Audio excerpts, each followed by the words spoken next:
Sahabat Petra yang terkasih di dalam Tuhan Yesus Kristus, sudahkah kita mengasihi orang lain hari ini?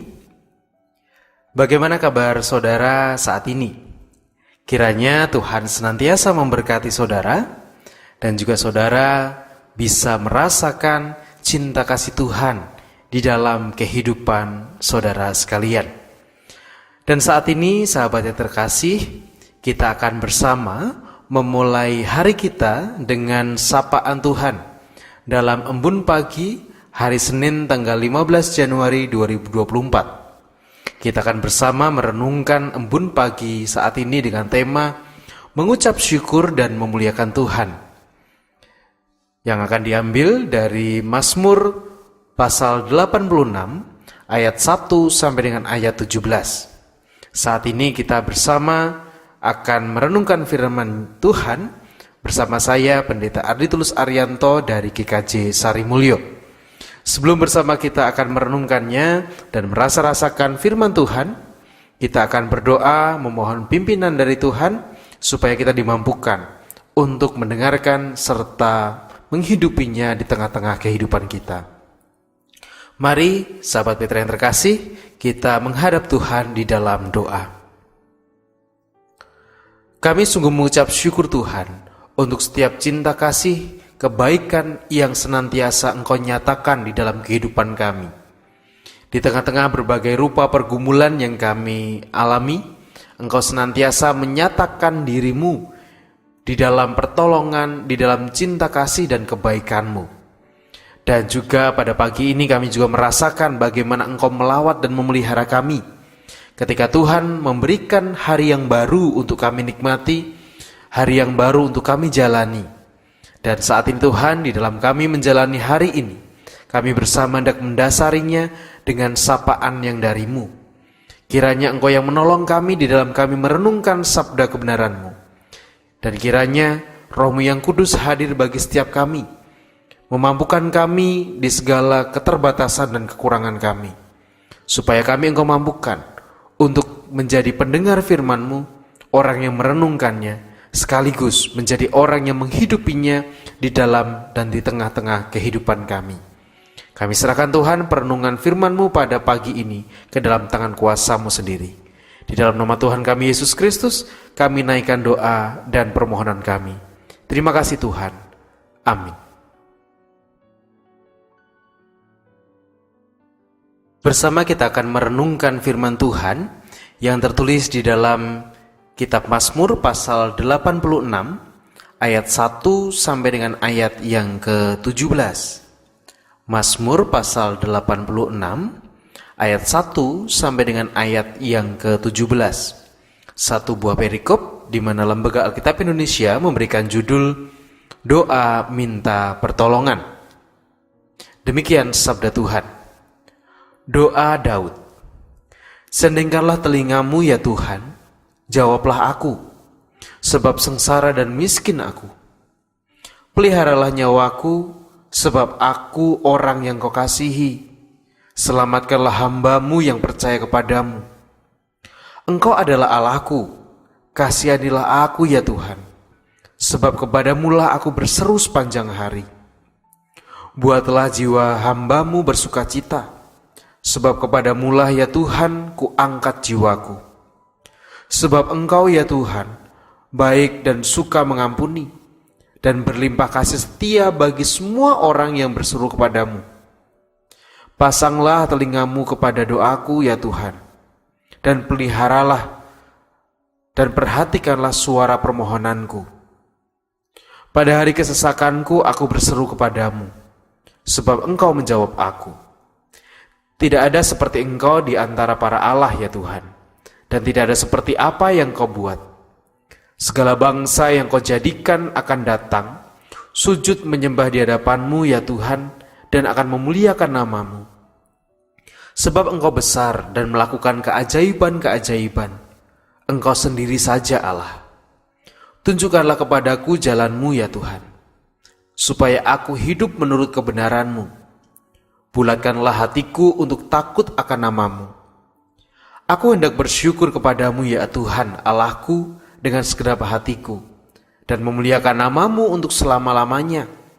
Sebab kasih setiamu besar atas aku, dan engkau telah melepaskan nyawaku dari dunia orang mati yang paling bawah. Ya Allah, orang-orang yang angkuh telah bangkit menyerang aku, dan gerombolan orang-orang yang sombong ingin mencabut nyawaku dan tidak mempedulikan engkau. Tetapi engkau ya Tuhan, Allah penyayang dan pengasih, panjang sabar dan berlimpah kasih dan setia. Berparinglah kepadaku dan kasihanilah aku. Berilah kekuatanmu kepada hambamu, dan selamatkanlah anak laki-laki hambamu perempuan. Lakukanlah kepadaku suatu tanda kebaikan, supaya orang-orang yang membenci aku melihat dengan malu bahwa engkau ya Tuhan telah menolong dan menghibur aku. Demikianlah pembacaan sabda Tuhan. Yang berbahagia ialah setiap orang yang dengan setia merenungkan serta memeliharanya dalam kehidupan sehari-hari. Haleluya. Amin. Sahabat Petra yang terkasih di dalam Tuhan Yesus Kristus, kalau kita tanya siapa sih orang yang tidak pernah meminta pertolongan? Setiap orang pasti pernah meminta pertolongan dari Tuhan. Setiap orang pasti pernah berseru kepadanya. Setiap orang, setiap kita pasti pernah meminta dengan sungguh-sungguh supaya Tuhan berkarya, supaya Tuhan menyatakan pertolongannya di tengah-tengah kehidupan kita. Ya, itu merupakan sesuatu yang wajar, karena ya kan kita hidup dengan penuh pergumulan, kita hidup dengan penuh persoalan. Tidak ada di antara kita yang tidak punya masalah. Dan di tengah-tengah masalah itu, di tengah-tengah pergumulan itu, menjadi sesuatu yang wajar kalau kita meminta pertolongan kepada Tuhan. Justru karena kita minta itu, kenapa sih kita minta pertolongan Tuhan? Ya karena kita sadar akan keterbatasan kita. Kita sadar bahwa kita tidak mampu melakukan atau menghadapi pergumulan kita sendiri. Maka kita minta pertolongan kepada Tuhan yang kita tahu Tuhan itu pasti menolong kita. Tuhan itu pasti bisa diandalkan dalam kehidupan kita. Sehingga wajar kalau kita minta pertolongan padanya. Justru seringkali menjadi berbahaya atau menjadi terkesan arogan ketika orang tidak pernah berseru kepada Tuhan. Bisa jadi karena dia merasa bahwa ia bisa mengatasi masalahnya sendiri.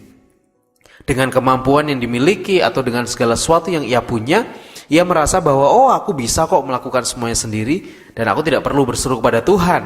Aku tidak perlu minta pertolongan Tuhan.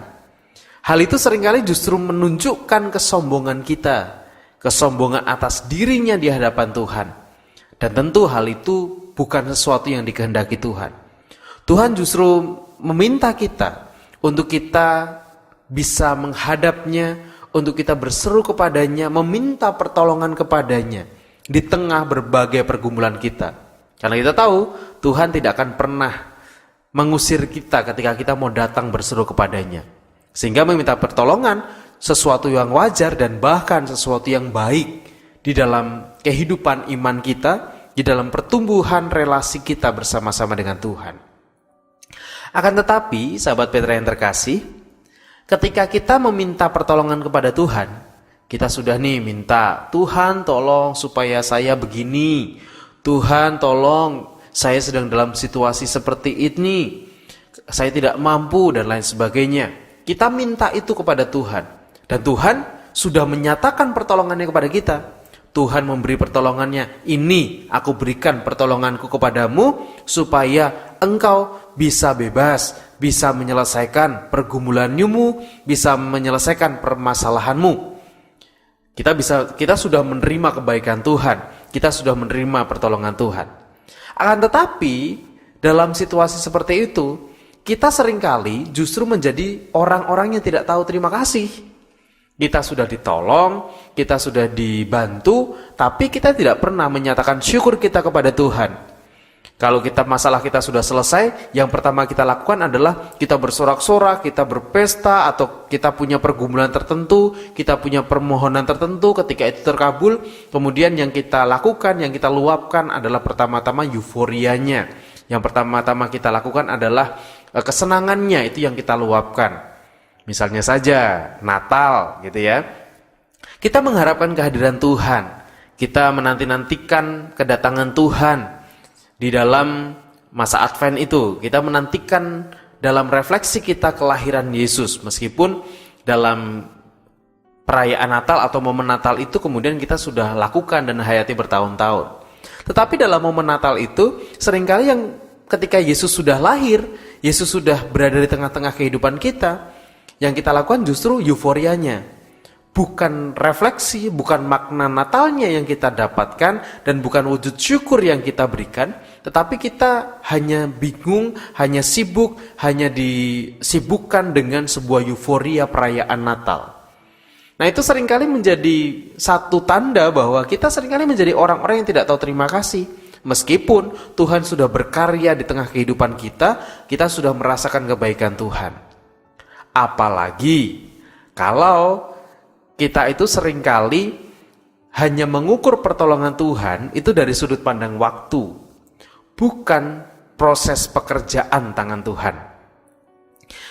Bisa jadi dalam kehidupan kita, ketika kita minta pertolongan Tuhan, kita dalam pergumulan yang berat, entah tentang kesehatan, entah tentang pergumulan apapun dalam keluarga kita, mungkin pergumulan-pergumulan dalam pekerjaan dan lain sebagainya. Ketika kita punya permintaan itu kepada Tuhan, kita memohon pertolongan Tuhan untuk Ia menolong kita dalam pergumulan kita, seolah-olah kita sudah punya kurun waktu yang sudah kita tentukan. Oh, kalau saya mintanya hari ini, berarti Tuhan harus langsung menolong saya hari ini. Setidaknya mungkin 3 hari ke depan Tuhan harus sudah nolong. Kalau sampai 3 hari ke depan Tuhan tidak menolong saya, wah berarti Tuhan tidak mau menolong saya nih. Gitu. Berarti Tuhan mengingkari janjinya nih. Berarti Tuhan tidak setia kepada janjinya bahwa Dia akan menolong saya. Yang kita lihat adalah waktunya. Kalau dalam kurun waktu tertentu yang sudah kita berikan, dalam tanda kutip, kita punya tenggang waktu yang kita berikan kepada Tuhan untuk Dia berkarya, tetapi masalah kita juga belum selesai juga, maka kita akan menganggap bahwa Tuhan tidak bekerja, Tuhan tidak memberikan pertolongannya. Sehingga buat apa saya bersyukur? Orang Tuhan saya tidak bekerja, Tuhan saya tidak memberikan pertolongannya kepada saya kok. Saya disuruh bersyukur, ya buat apa gitu.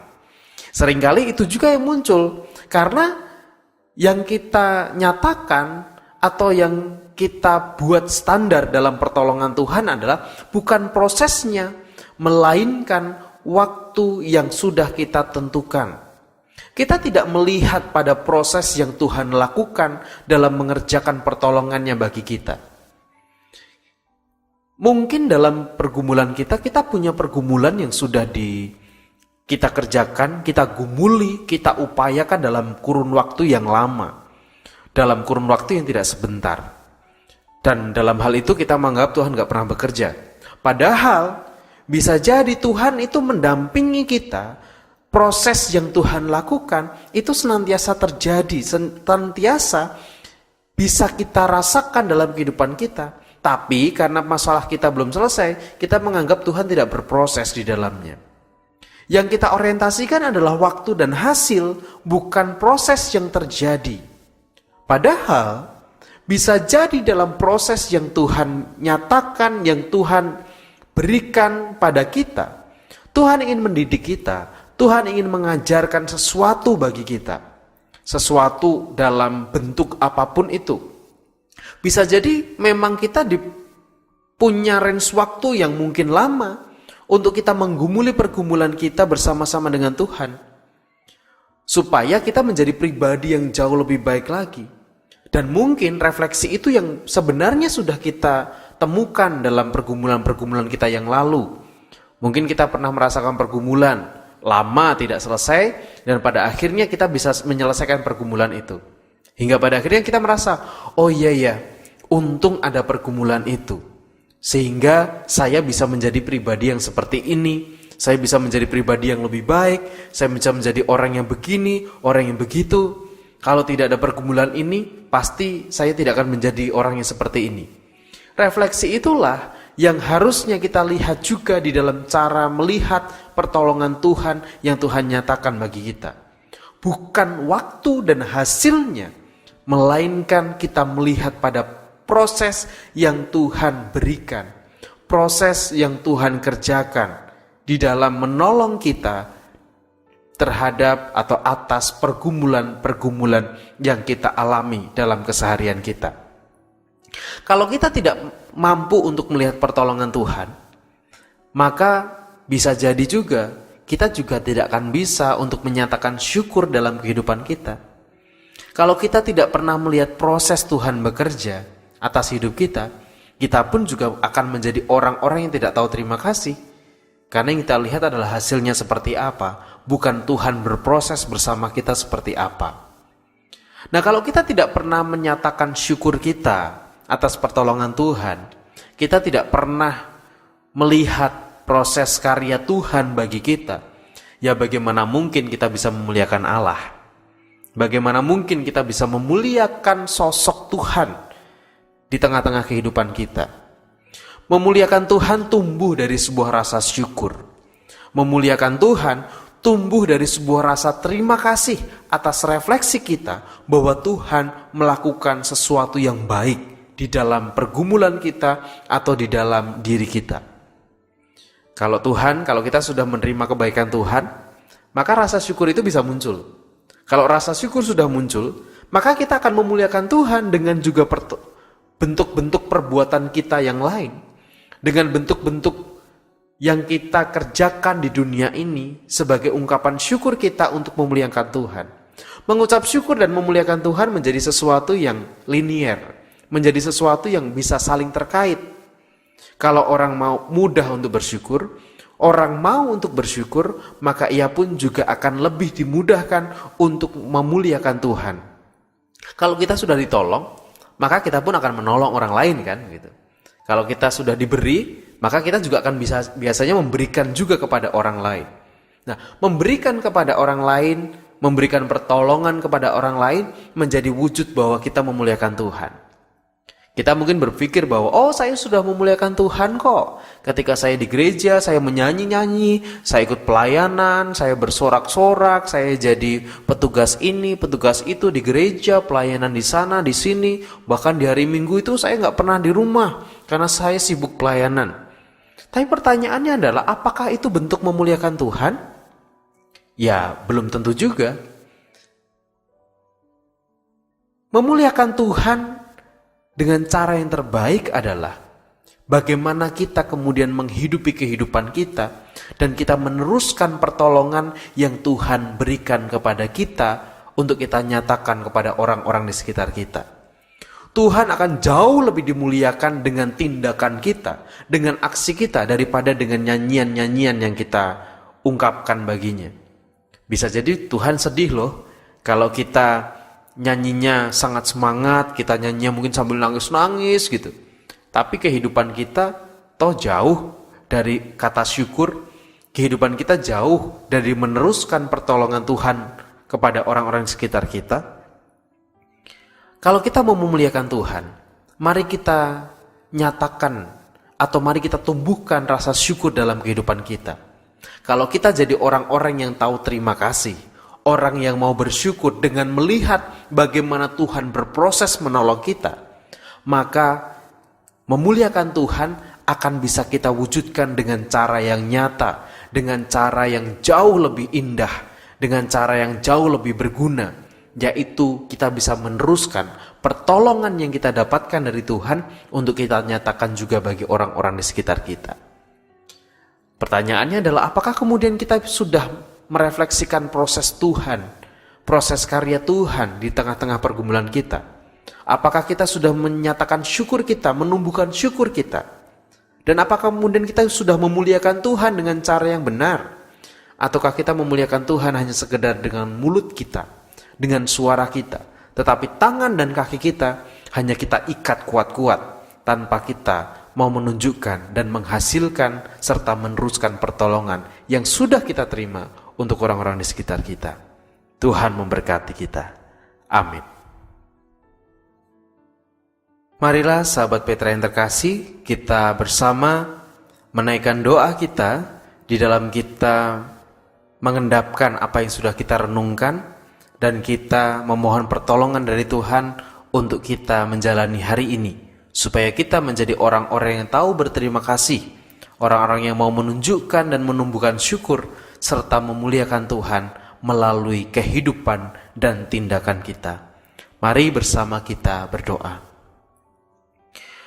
Kami bersyukur Tuhan, Engkau senantiasa ada di dalam setiap pergumulan kami. Engkau senantiasa menopang kami. Engkau senantiasa bertindak dan berkarya bagi kami. Namun seringkali Tuhan, kami tidak melihat semuanya itu. Kami hanya berpusat apakah masalah kami sudah selesai atau belum. Seringkali kami berpikir bahwa ketika masalah kami belum selesai, maka Engkau tidak benar-benar berkarya atas kami. Kami lupa bahwa Engkau pun berproses bersama kami. Ajar kami Tuhan untuk tidak hanya berorientasi pada hasil dan waktu, tetapi ajar kami untuk melihat ke kedalaman proses yang Tuhan kerjakan untuk menolong kami. Supaya dalam kehidupan kami pun bisa menumbuhkan syukur kami, dan kami bisa memuliakan Engkau dengan cara yang Tuhan kehendaki atas hidup kami. Kami serahkan Tuhan untuk hari akan kami jalani. Kiranya cinta kasih Tuhan yang menolong kami, kiranya cinta kasih-Mu yang memampukan kami untuk kami bisa menyelesaikan segala tanggung jawab kami hari ini. Kami yang harus memulai pekerjaan di minggu ini, memulai sekolah di minggu ini, ataupun kami yang harus melakukan berbagai tanggung jawab kami lainnya di minggu ini. Kiranya hanya Roh-Mu yang kuduslah yang hadir senantiasa menuntun kami, dan biarlah pertolongan-Mu lah yang kami rasakan di sepanjang hidup kami. Kami serahkan Tuhan untuk hari ini, hari yang kami jalani. Kiranya kami boleh merasakan damai-Mu dan sukacita dari-Mu di dalam melakukan berbagai aktivitas dan tanggung jawab kami. Di dalam-Mu ya Kristus, kami naikkan doa, syukur, serta permohonan kami. Terima kasih Tuhan. Amin. Sahabat Petra yang terkasih, demikianlah sapaan Tuhan di dalam Embun Pagi, edisi Senin 15 Januari 2024, bersama saya Pendeta Ardi Tulus Arianto dari GKJ Sarimulyo. Kiranya melalui Embun Pagi saat ini, kita boleh didasarkan dan disadarkan bahwa kehidupan kita harus senantiasa menumbuhkan syukur dengan melihat proses pertolongan Tuhan, dan kita pun bisa memuliakannya di dalam kehidupan kita. Dan kiranya kita bisa melewati hari ini dengan cinta kasih dan sukacita dari Tuhan. Selamat beraktivitas, saya mohon undur diri, dan jangan lupa untuk mengasihi orang lain hari ini. Tuhan memberkati.